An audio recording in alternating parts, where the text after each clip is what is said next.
നമസ്കാരം.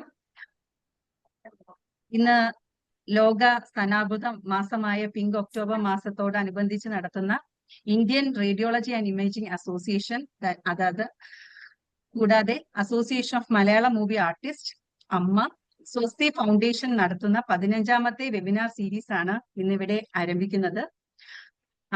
I warmly welcome all of you. Good morning, good evening to everyone. Today, we are delighted to host the webinar series organized by Indian Radiology and Imaging Association, Association of Malayalam Movie Artists, and Swasti Foundation. This event proudly marks the beginning of a series of curtain raiser program leading up to the Global Preventive Onco Summit on January 2026. As we all know, this is part of our ongoing webinar series, which began on October 1st and continue till October 30th. Today, we are right in the middle of the program. That is, it is the 15th section of the series, Think Pink and Think Preventive. So I warmly welcome each and every one of you at the 15th webinar series in this section. So നമ്മൾക്ക് രണ്ട് guest ആണ് ഇന്ന് എത്തിച്ചേർന്നിരിക്കുന്നത്. അതിൽ ഒന്നാമത്തത് നമ്മുടെ വിനു മോഹൻ, മലയാള ചലച്ചിത്ര നടനായ വിനു മോഹൻ ലോകിത സംവിധാനം ചെയ്ത 2007 പുറത്തിറക്കിയ നിവേദ്യം എന്ന ചലച്ചിത്രത്തിലൂടെയാണ് നമ്മൾക്ക് ഏവർക്കും സുപരിചിതൻ. ഇദ്ദേഹം ചലച്ചിത്ര രംഗത്ത് അരങ്ങേറ്റം കുറിച്ചതും ഈ സിനിമയിൽ കൂടി തന്നെയാണ്. പ്രമുഖ ചലച്ചിത്ര നടനായ കൊട്ടാരക്കര ശ്രീധരൻ നായരുടെ ചെറുമകനുമാണ് ഇദ്ദേഹം. ഇദ്ദേഹത്തിനെ ഞാൻ സ്വാഗതം ചെയ്യുകയാണ്. Over to you sir. Thank you so much. കേൾക്കുന്നുണ്ടോ?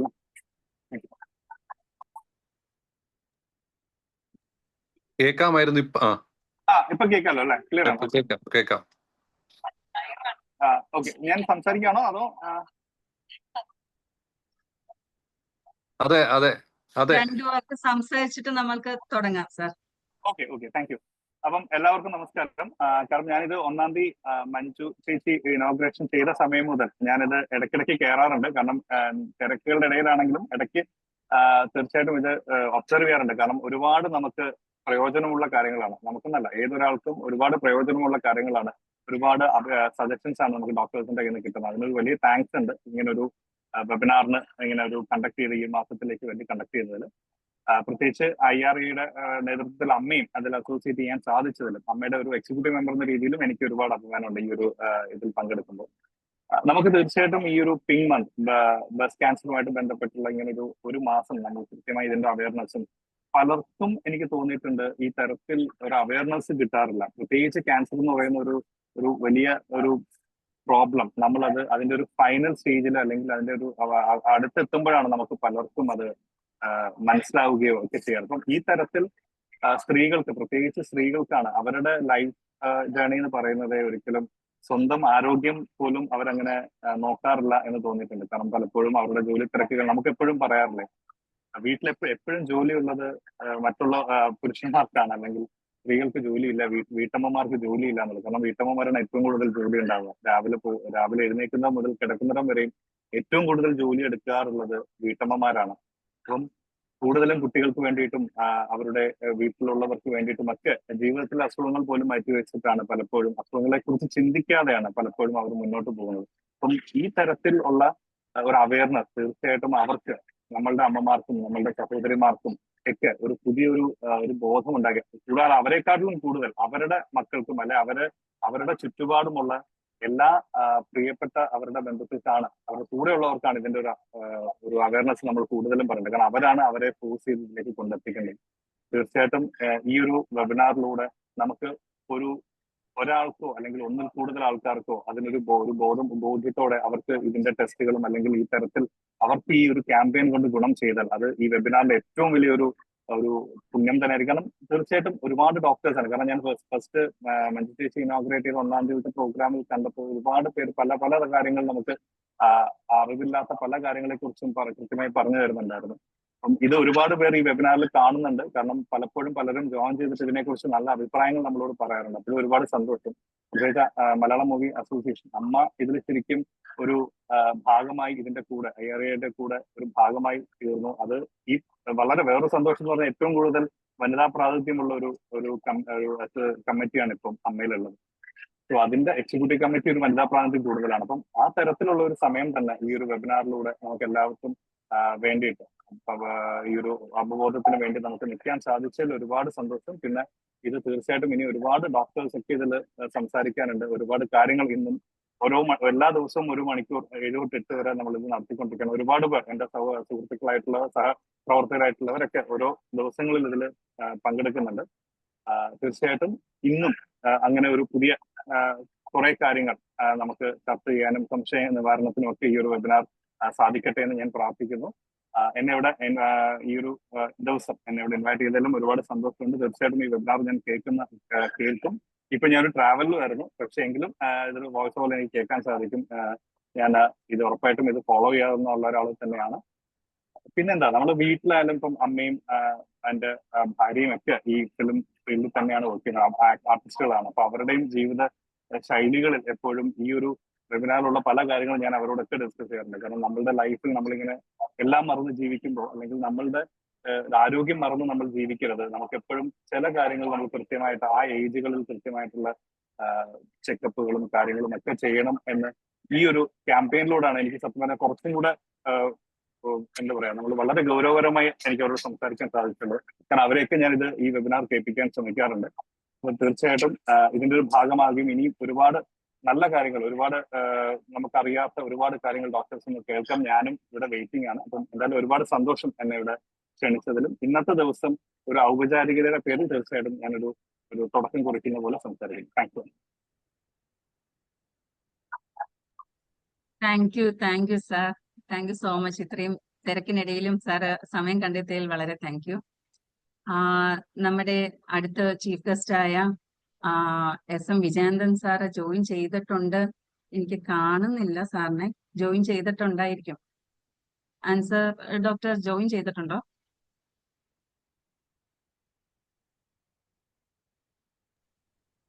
ഇല്ലാന്ന് തോന്നുന്നു. നമുക്ക് പ്രൊസീഡ് ചെയ്യാം.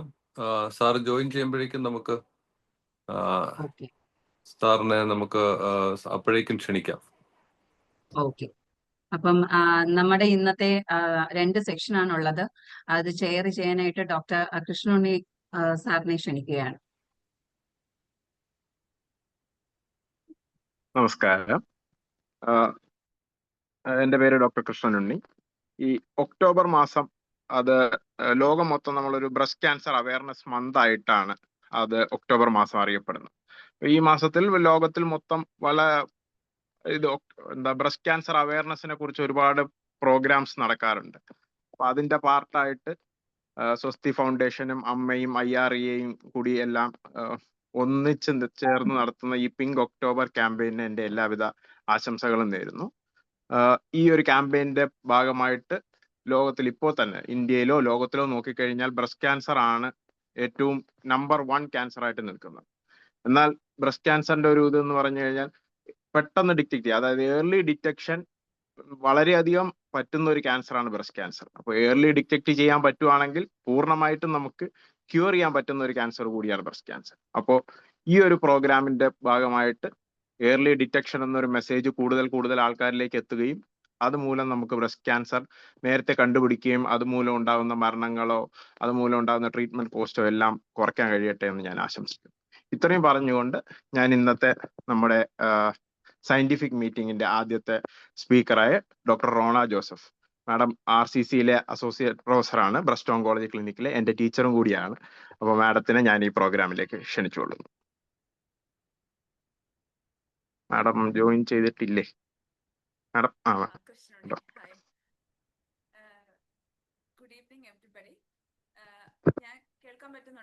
അല്ല, കുറച്ചും കൂടെ മാഡം വോളിയം കുറവാണ്.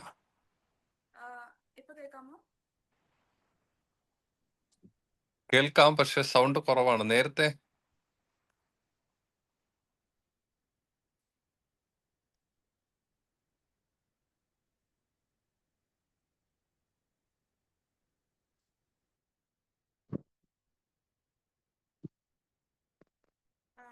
ഇപ്പൊ കേൾക്കാൻ പറ്റുന്നുണ്ടോ ഡോക്ടർ ആൻസർ?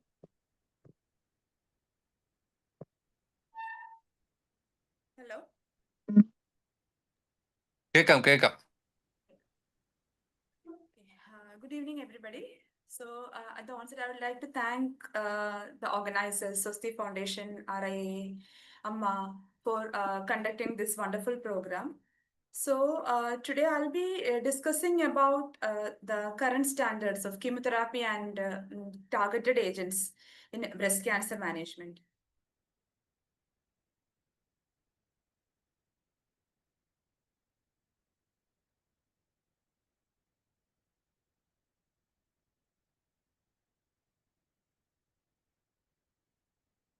Screen visible ആണല്ലോ അല്ലേ? അതെ.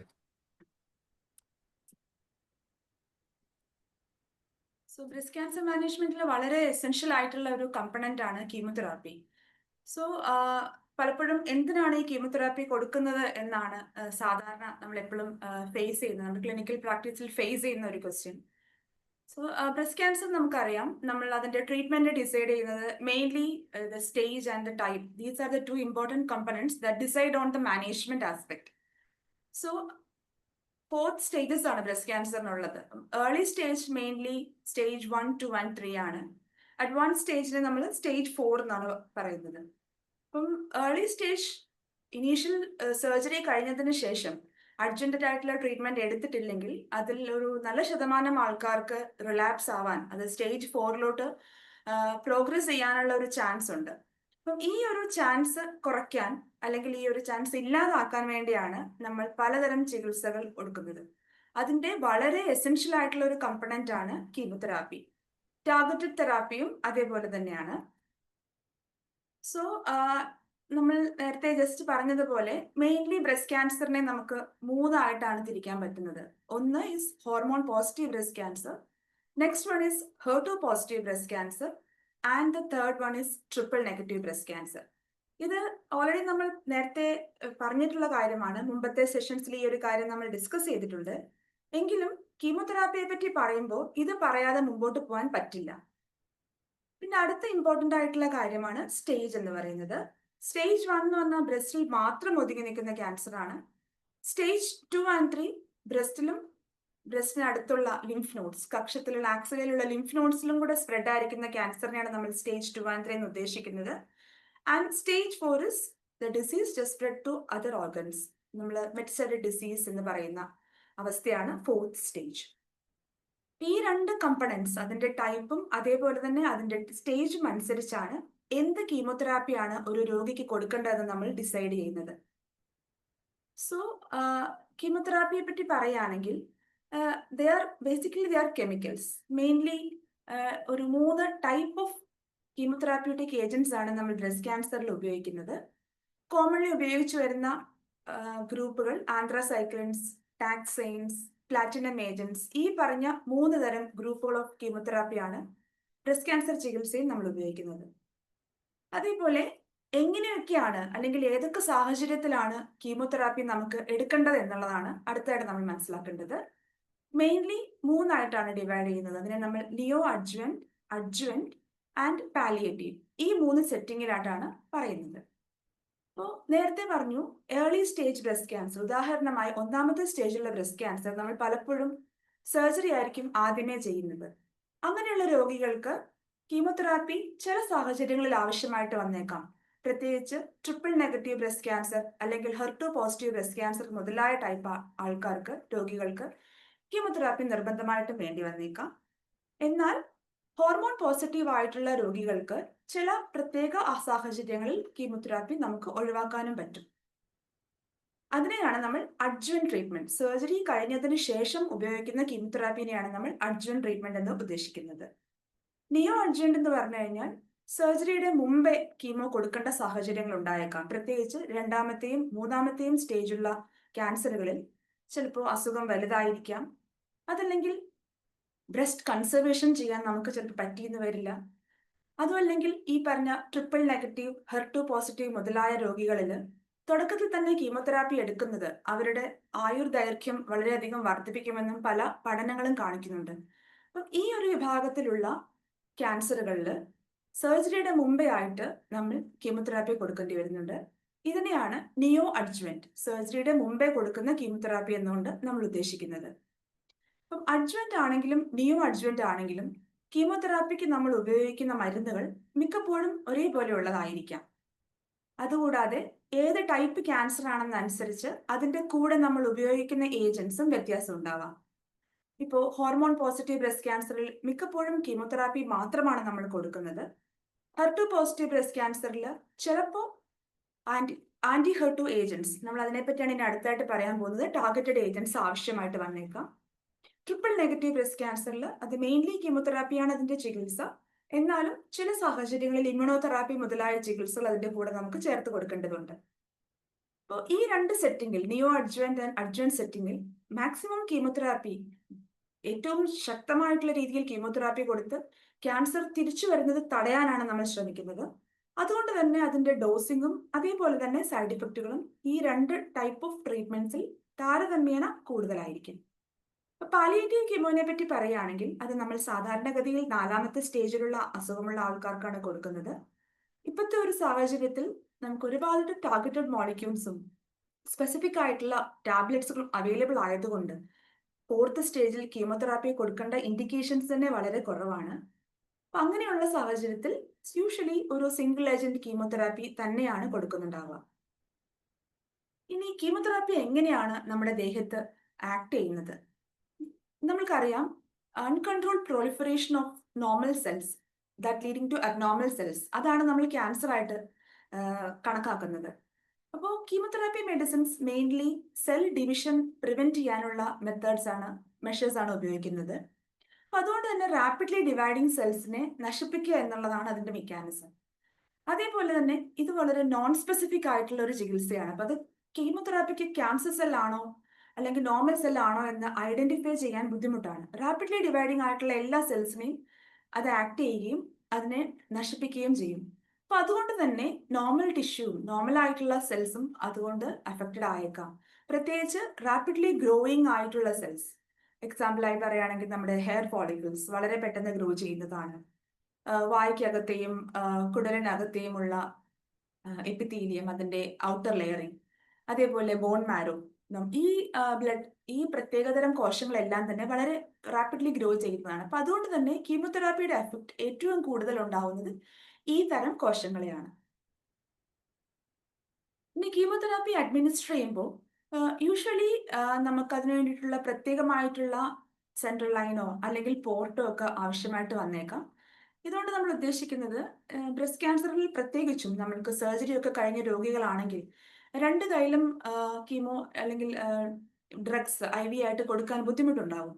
അപ്പം അതുകൊണ്ട് തന്നെ ഒരു സെൻട്രൽ ലൈൻ അല്ലെങ്കിൽ ഒരു കീമോ പോർട്ട് ഇട്ട് കഴിഞ്ഞു കഴിഞ്ഞാൽ അതിൽ കൂടെ ഓരോ പ്രാവശ്യവും അവരുടെ പെരിഫറൽ ലൈനിൽ കുത്താതെ സെൻട്രൽ ലൈനിൽ കൂടെ കീമോ അഡ്മിനിസ്റ്റർ ചെയ്യാൻ എളുപ്പമായിരിക്കും. അപ്പൊ അതുകൊണ്ട് ഇങ്ങനെ ഈ തരത്തിലുള്ള ഡിവൈസസ് യൂഷ്വലി അഡ്വൈസ് ചെയ്യാറുണ്ട്. ഇനി കീമോതെറാപ്പിയുടെ ഇഫക്റ്റ് എങ്ങനെയാണ് നമുക്ക് ഐഡന്റിഫൈ ചെയ്യാൻ പറ്റുന്നത്? നേരത്തെ ഞാൻ പറഞ്ഞ 3 കോണ്ടെക്സ്റ്റുകൾ, നിയോ അഡ്ജുവന്റ്, അഡ്ജുവന്റ് ആൻഡ് പാലിയേറ്റീവ്.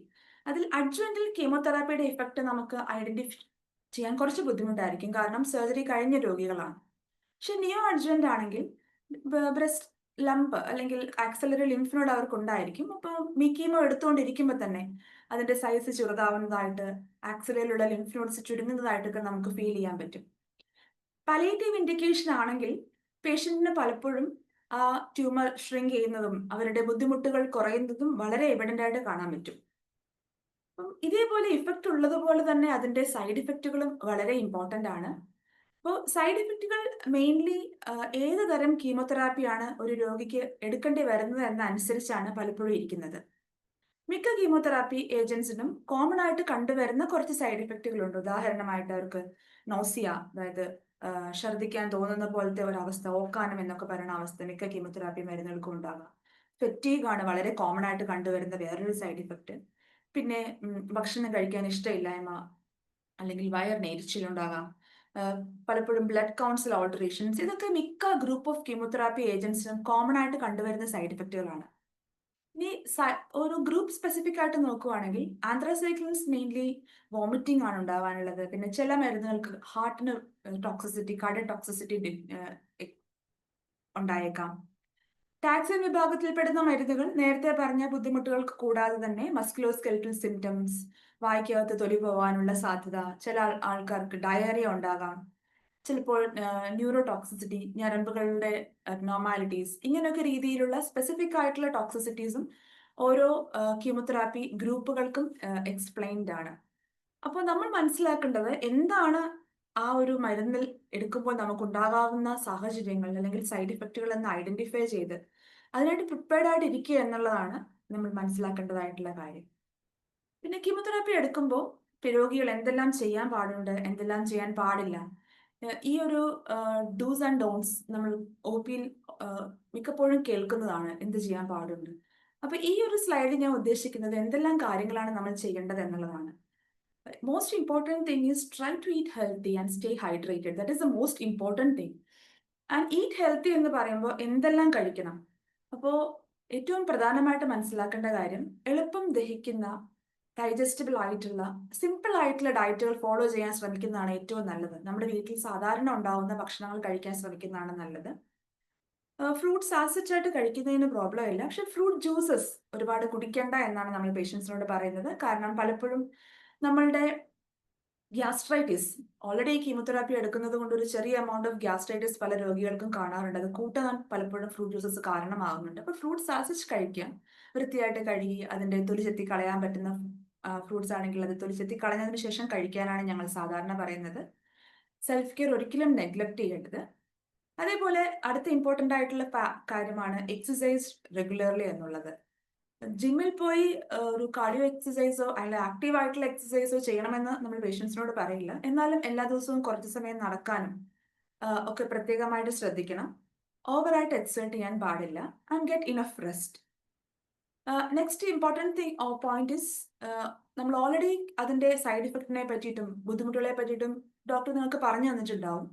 ആ സൈഡ് ഇഫക്റ്റുകൾ ഇഗ്നോർ ചെയ്യരുത്. നോർമൽ ആയിട്ടുള്ള ലെവലിൽ അത് കൺട്രോൾ നമുക്കത് ടോളറേറ്റ് ചെയ്യാൻ പറ്റുന്ന ലെവലാണെങ്കിൽ അത് അതിനുള്ള റെമഡിയൽ മെഷേഴ്സ് എടുത്തിട്ട് മുമ്പോട്ട് പോവുക. അതല്ലെങ്കിൽ ഉടനെ തന്നെ ഒരു മെഡിക്കൽ കെയർ സീക്ക് ചെയ്യാൻ ശ്രദ്ധിക്കേണ്ടതാണ്. സ്ട്രെസ് മാനേജ്മെന്റ് വളരെ ഇമ്പോർട്ടൻ്റ് ആണ്. അത് പേഷ്യന്റ് മാത്രം വിചാരിച്ച് നടക്കില്ല, പേഷ്യന്റിന്റെ ഫാമിലിയും കൂടെ അതിൻ്റെ കൂടെ സപ്പോർട്ട് ചെയ്യേണ്ടതുണ്ട്. അപ്പം അതിനുവേണ്ടി യോഗ, മെഡിറ്റേഷൻ, നമുക്ക് ഇഷ്ടമുള്ള കാര്യങ്ങൾ ചെയ്യാനുള്ള ശ്രമം, ഇതൊക്കെ വളരെ ഇമ്പോർട്ടൻ്റ് ആണ്. പേഷ്യന്റ് ഐസൊലേറ്റഡ് ആയിട്ട് ഇരിക്കേണ്ട ആവശ്യമൊന്നുമില്ല. വീട്ടിൽ ബാക്കിയുള്ള വീട്ടിലുള്ള ആൾക്കാരുടെ കൂടെ ഇരിക്കുന്നതിനൊന്നും പ്രോബ്ലം ഇല്ല. പക്ഷെ ഒരുപാട് ക്രൗഡഡ് ആയിട്ടുള്ള സ്ഥലത്ത് അല്ലെങ്കിൽ ഒരുപാട് വിസിറ്റേഴ്സിനെ അവോയ്ഡ് ചെയ്യാൻ നമ്മൾ പലപ്പോഴും പറയാറുണ്ട്. Practice hygiene and ensure follow up visit. Addictions ഒഴിവാക്കുക. ഇത്രയും കാര്യങ്ങളാണ് കീമോതെറാപ്പി എടുത്തുകൊണ്ടിരിക്കുമ്പോൾ നമ്മൾ ശ്രദ്ധിക്കേണ്ടതായിട്ടുള്ളത്. ഇനി അടുത്ത ഇമ്പോർട്ടൻ്റ് ആയിട്ടുള്ള ആസ്പെക്ട്, ടാർഗറ്റഡ് ട്രീറ്റ്മെന്റ്.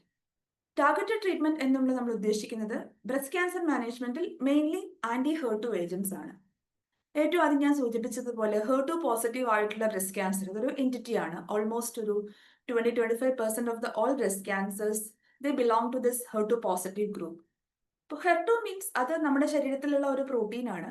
ചില പ്രത്യേക ഈ പറഞ്ഞ 20-25% ആൾക്കാർക്ക് HER2 ഓവർ എക്സ്പ്രസ്ഡ് ആയിരിക്കും. അതുകൊണ്ട് തന്നെ അവർക്ക് അൺകൺട്രോൾ പ്രൊലിഫറേഷൻ ഓഫ് സെൽസ് ഉണ്ടാവുകയും ക്യാൻസറസ് ഗ്രോത്തിലോട്ട് മാറുകയും ചെയ്യും. ഇത് ഈ ടാർഗറ്റഡ് മോളിക്യൂൾ എന്ന് ഉദ്ദേശിക്കുന്നത് HER2 ഓവർ എക്സ്പ്രസ്ഡ് ആയിട്ടുള്ള HER2-ലോട്ട് ഈ പറഞ്ഞ ഏജൻസ് ആക്ട് ചെയ്യുകയും അതിനെ ഇനാക്റ്റീവ് ആക്കുകയും ചെയ്യും എന്നുള്ളതാണ്. മെയിൻലി നമുക്ക് 3 ഗ്രൂപ്പ് ഓഫ് ഡ്രഗ്സ് ആണുള്ളത്. മോണോക്ലോണൽ ആന്റിബോഡീസ് ആണ്. അതിൽ ഉൾപ്പെടുന്ന പ്രധാനപ്പെട്ട ഡ്രഗുകൾ ട്രാസ്റ്റസുമാബ്, പെർട്ടുസുമാബ്, ഫെസ്ഗോ, മാർജറ്റിക്സുമാബ് എന്നൊക്കെയാണ്. കുറച്ചുകൂടെ റീസെന്റ് ആയിട്ട് വന്ന വേറൊരു ടാർഗറ്റഡ് മോളിക്യൂൾ ആണ് ആന്റിബോഡി ഡ്രഗ് കോൺജുഗേറ്റ്സ്. ഈ വിഭാഗം മരുന്നുകളുണ്ട് ഉദ്ദേശിക്കുന്നത് ഇതിൽ ആന്റിബോഡി ഉണ്ടാകും, അതേപോലെ തന്നെ ഒരു കീമോതെറാപ്പിയും അതിന്റെ കൂടെ ലിങ്ക്ഡ് ആയിരിക്കും. അപ്പൊ അതുകൊണ്ട് ആന്റിബോഡി ഈ പറഞ്ഞ HER2 എക്സ്പ്രസ്ഡ് ആയിട്ടുള്ള സെൽസിനെ ഐഡന്റിഫൈ ചെയ്യുകയും പ്രത്യേക രീതിയിൽ അറ്റാച്ച് ചെയ്തിട്ട് കീമോതെറാപ്പി ആ സെല്ലിനകത്തേക്ക് കൊണ്ടുവരുന്നത് മൂലം വളരെ സൈഡ് ഇഫക്റ്റ് കുറഞ്ഞ രീതിയിൽ ടാർഗറ്റഡ് ആയിട്ടുള്ള ഒരു സെൽ കിൽ ഉണ്ടാവുകയുമാണ് ചെയ്യുന്നത്. ഇതാണ് ഈ ആന്റിബോഡി ഡ്രഗ് കോൺജുഗേറ്റ് എന്നുകൊണ്ട് ഉദ്ദേശിക്കുന്നത്. ഇതിൽ പ്രധാനമായിട്ടുള്ള മരുന്നുകൾ ട്രാസ്റ്റസുമാബ് എംറ്റാൻസിൻ ആൻഡ് ട്രാസ്റ്റസുമാബ് ഡെറോക്സ്റ്റിക്കാൻ, ഈ 2 മരുന്നുകളാണ്. അതുകൂടാതെ മൂന്നാമത്തെ ഗ്രൂപ്പ് നമ്മൾ ടൈറോസിൻ കൈനേസ് ഇൻഹിബിറ്റേഴ്സ് ആണ്. ഗുളിക രൂപത്തിലുള്ള മരുന്നുകളാണ് ഈ വിഭാഗത്തിൽ അവൈലബിൾ ആയിരിക്കുന്നത്.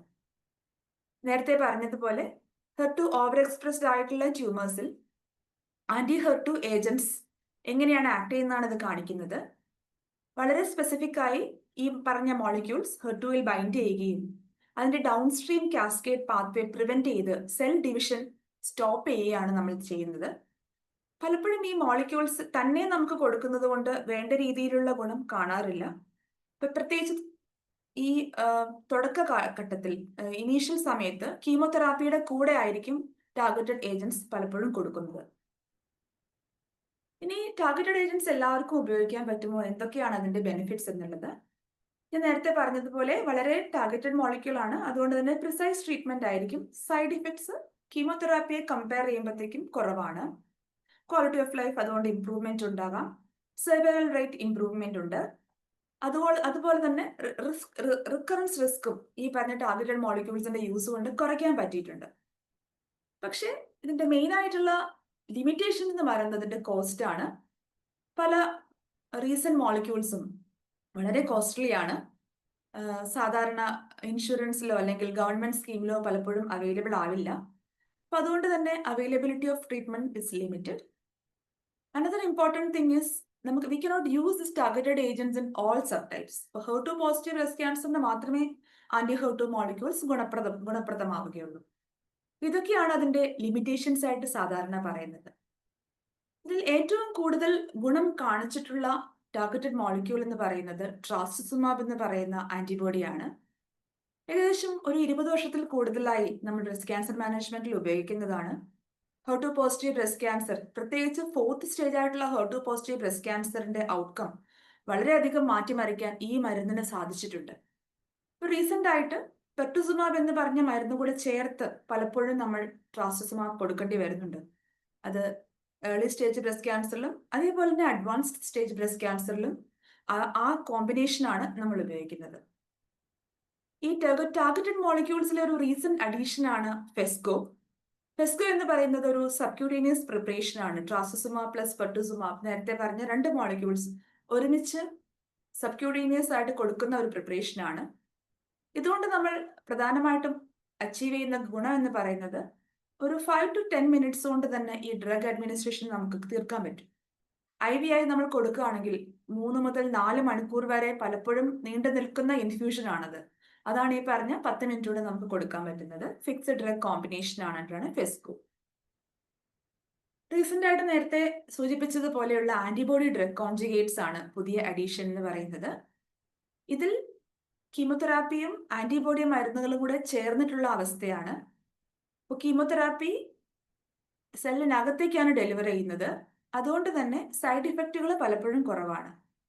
അപ്പോൾ പ്രത്യേകിച്ച് 4th സ്റ്റേജ് ആയിട്ടുള്ള ബ്രസ്റ്റ് ക്യാൻസറിൽ HER2 പോസിറ്റീവ് ബ്രസ്റ്റ് ക്യാൻസർ മാനേജ്മെന്റിന്റെ സൈഡ് ഇഫക്ട് പ്രൊഫൈൽ ഒരുപാട് ഇംപ്രൂവ് ചെയ്യാൻ വേണ്ടിയിട്ട്, അതുപോലെ സർവൈവൽ ഇംപ്രൂവ്മെന്റ് ഉണ്ടാക്കാനും ഈ ആന്റിബോഡി ഡ്രഗ് കോൺജുഗേറ്റ്സ് നമ്മളെ വളരെയധികം സഹായിക്കുന്നുണ്ട്.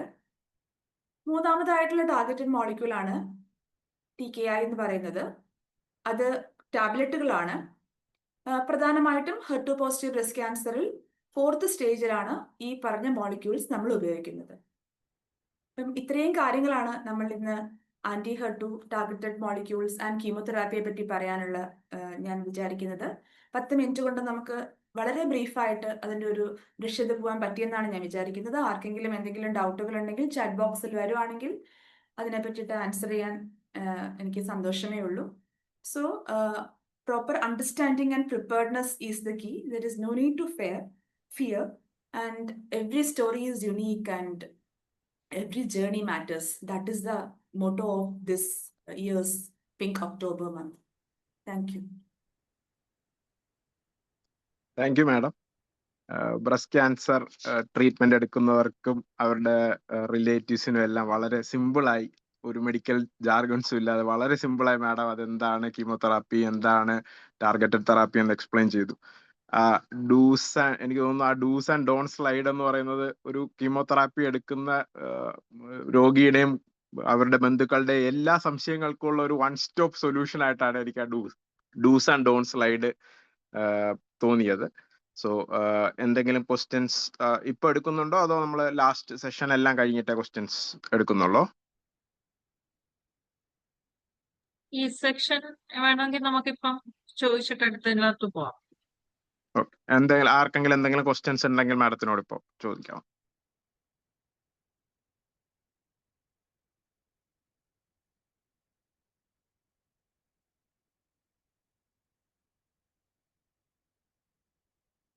എനിക്ക് തോന്നുന്നു അങ്ങനെ ക്വസ്റ്റ്യൻസ് ഒന്നും ഇല്ലാന്ന് തോന്നുന്നു. അങ്ങനെയാണെങ്കിൽ നമുക്ക് അടുത്ത സെഷനിലേക്ക് പോയാലോ? യെസ് ഡോക്ടർ, നമുക്ക് അടുത്ത സെക്ഷനിലോട്ട് പോവാം. നമുക്ക് അടുത്ത സെഷനായി നമുക്ക് ഡോക്ടർ ബോബി ദേവസിയെ സ്വാഗതം ചെയ്യാം. Sir consultant radiologist, life care diagnostics, Cochin ആണ്. സാറിനെ നമുക്ക് അടുത്ത സെഷനിലേക്ക് സ്വാഗതം ചെയ്യാം.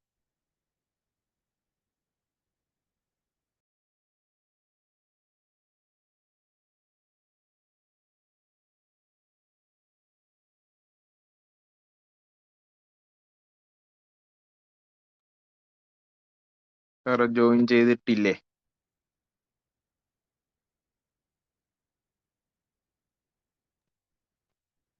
ഉണ്ട്, സാറ് ജോയിൻ ചെയ്തിട്ടുണ്ടല്ലോ, കാണാം.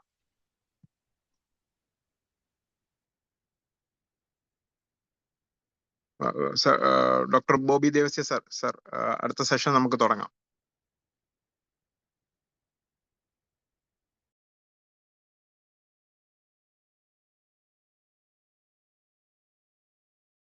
സർ മ്യൂട്ടാണെന്ന് തോന്നുന്നു.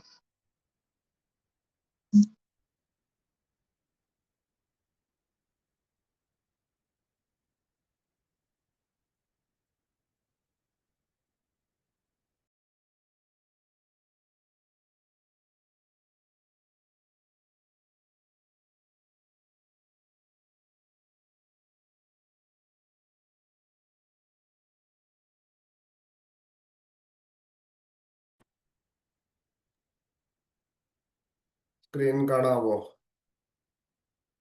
അതെ അതെ, കാണാം സാർ. കേൾക്കാമോ? കേൾക്കാം sir. Okay. Good evening. Actually, my topic for today's discussion is the importance of follow-up after an abnormal finding in a screening mammography. So, based on the screening mammography, we actually categorize the lesions. So it is categorized as first category is the BI-RADS 0, which requires an additional imaging for further characterization of the lesion. The next category is the BI-RADS 1, which is a negative mammography with no positive findings. So that can be followed up with continued regular screening mammogram yearly. The next is BI-RADS 2, which is a benign lesion, which also requires a continued regular screening mammography yearly. Next is the BI-RADS 3 lesion, which is probably a benign lesion that is further evaluated by 6 months follow-up mammography. And the next category which comes is the BI-RADS 4, which is further subdivided into BI-RADS 4A, 4B, and 4C. 4A is just less likely to be a malignancy, and 4B is there's an intermediate chance of malignancy, and 4C is there is high chance of malignancy. All these three lesions are followed up by a biopsy for further characterization. The next category is the BI-RADS 5, which is highly suggestive of malignancy, which requires biopsy. And the next is the BI-RADS 6, which is already a biopsy proven malignancy.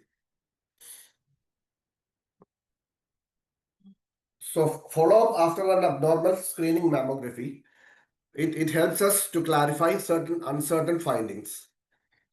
It enables early and accurate cancer detection. It guides the next steps, what to do next, whether we should go for routine screening or a short-term follow-up or a biopsy. It also helps to reduce patients' anxiety and avoid unnecessary procedures. It also acts as a baseline for further comparison. It ensures adherence to BI-RADS and screening guidelines. It improves patient outcome through a timely diagnosis. So follow-up imaging, it helps us in early detection. Follow-up is crucial for early detection when it is most treatable and which has a good outcome. The diagnosis usually it does not only affect the patient, but her family members also. It can affect both financially and emotionally. Until a cure for the disease is found, mammography is the best tool to find cancer early, before they are palpable. The result of this is potential cure for the patient, and cosmetically acceptable surgery can be done if it is required. In general terms, the earlier the cancer is found, the better is the outcome. In more advanced disease, the less cure and more debilitating cosmetic results in surgery. This follow-up imaging also clarifies the abnormal findings. See, all the abnormal findings on screening mammography are not cancerous. Further tests help us to identify whether the lesion is benign or malignant. If it's a benign lesion, we can just reassure the patient and avoid any unnecessary procedures. And follow-up imaging also guides the next step of treatment. Following an abnormal screening test, we can guide the patient for further follow-up by any or all of the following situation. We can either ask for a diagnostic mammography or an ultrasound or an MR mammogram. And finally, we can diagnose the lesion by a tissue diagnosis. Tissue diagnosis, it can be done either by a fine needle aspiration cytology or a core biopsy or an excision biopsy. This follow-up imaging also provides a baseline for further comparison. A baseline mammogram provides a reference point for all further screenings. This radiologist can compare subsequent mammogram to the base images to help detect subtle breast tissue changes that may identify the cancer earlier. The comparison is a vital part for a follow-up mammogram. So we should always ask for the previous imaging, and our reports should be based on the previous mammogram. It should be a continuation of the old report. For this follow-up improves patient outcome. We can get a timely diagnosis and avoids the risk of delayed care and malignancy. Early detection can improve survival rates and allow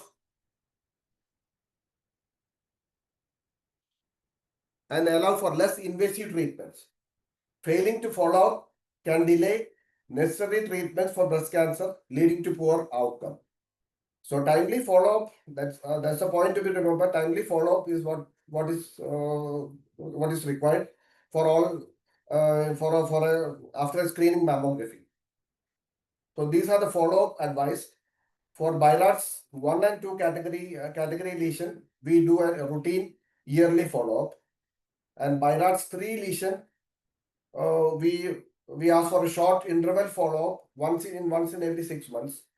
And if the lesion is stable for 2 to 3 years, then a yearly routine follow-up is done. In BI-RADS 4 and 5, we proceed with biopsy for further diagnosis. And whereas in BI-RADS 0, we recall for further evaluation. Thank you. Thank you, doctor. Thank you for the session. അപ്പോൾ breast cancer early ഡിറ്റക്ഷനിലെ mammogram എന്ന് പറയുന്ന test നമുക്ക് ഒരിക്കലും ഒഴിവാക്കാനാകാത്തൊരു ടെസ്റ്റാണ്. അപ്പോ ഒറ്റത്തവണ mammogram ചെയ്തത് കൊണ്ട് ബ്രസ്റ്റ് ക്യാൻസർ ഏർലി ഡിറ്റക്ഷൻ പൂർത്തിയാവത്തില്ല.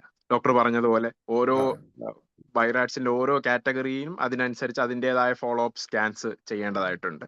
അതിനനുസരിച്ചിട്ടുള്ള ഫോളോ അപ്പ് ഇന്റർവെൽസ് ഉണ്ട്. അതെല്ലാം കറക്റ്റ് അതേപോലെ ആ ഒരു പാറ്റേൺ ഫോളോ ചെയ്താൽ മാത്രമേ ബ്രസ്റ്റ് ക്യാൻസറിന്റെ ഏർലി ഡിറ്റക്ഷനിൽ നമുക്ക് മാമോഗ്രാം എന്ന് പറയുന്ന ടൂൾ അതിന്റെ പൂർണ്ണതയിൽ നമുക്ക് യൂസ് ചെയ്യാൻ പറ്റും. So any questions?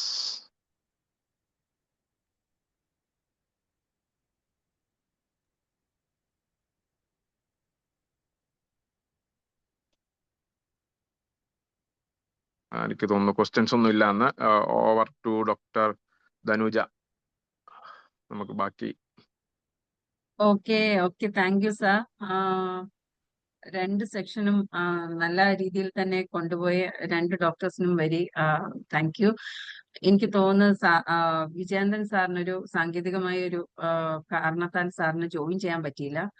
അപ്പം നമുക്ക് വൈൻഡപ്പ് ചെയ്യാം എന്നാണ് എനിക്ക് തോന്നുന്നത്. അൻസാർ ഡോക്ടർ, നമുക്ക് വൈൻഡപ്പ് ചെയ്യാലോ? ഓക്കെ. അപ്പം thank you once again participant ആയിട്ട് ജോയിൻ ചെയ്ത ആൾക്കാർക്കും സെഷൻ എടുത്ത ആൾക്കാർക്കും once again thank you. Okay, thank you.